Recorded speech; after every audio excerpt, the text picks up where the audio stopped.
कोकणातील प्रत्येक अपडेट जाणून घेण्यासाठी आजच माझे कोकणच्या सोशल मीडिया प्लॅटफॉर्मला लाईक, फॉलो आणि सबस्क्राईब करा। रायगड जिल्ह्यातील आगामी जिल्हा परिषद आणि पंचायत समिती निवडणुकीच्या पार्श्वभूमीवर महाडमध्ये राजकीय वातावरण चांगलेच तापलंय।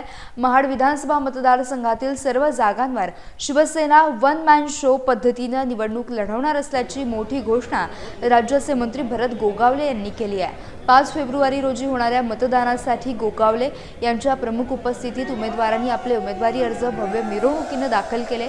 तत्पूर्वी महाड शहरामध्ये शिवसैनिकांनी प्रचंड शक्ती प्रदर्शन करत संपूर्ण परिसराचे लक्ष वेधून घेतलं। यावेळी महाड तालुक्यातील शिवसैनिक आणि पदाधिकारी मोठ्या संख्येने उपस्थित होते।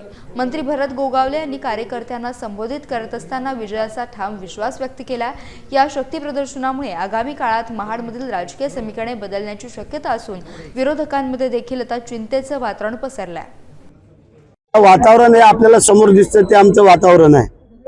5 तारखेला होणाऱ्या जिल्हा परिषद पंचायत समितीच्या निवडणुकीसाठी आज शिवसेनेच्या माध्यमातून आज आम्ही उमेदवारी अर्ज भरतोय आणि त्यासाठी हे कार्यकर्ते पदाधिकारी शिवसेना महिला आघाडी युवा सेना हे सगळे कार्यकर्ते पदाधिकारी आज आपण पाहताय मोठ्या उत्साहामध्ये आणि जल्लोषामध्ये आज या ठिकाणी हजर झालेले आहेत। आता आम्ही थोड्याच वेळामध्ये इथून चालत जाऊन उमेदवारी अर्ज प्रांत ऑफिसला भरणार आणि निवडणुकीला सुरुवात होणार। लोकांनी काय केलंय काय नाही हे आपल्याला काय माहिती नाही। आम्ही जे काय वन मॅन शो जसं नगरपालिकेमध्ये लढलो तसं आता जिल्हा परिषद पंचायत समितीमध्ये आम्ही लढतोय।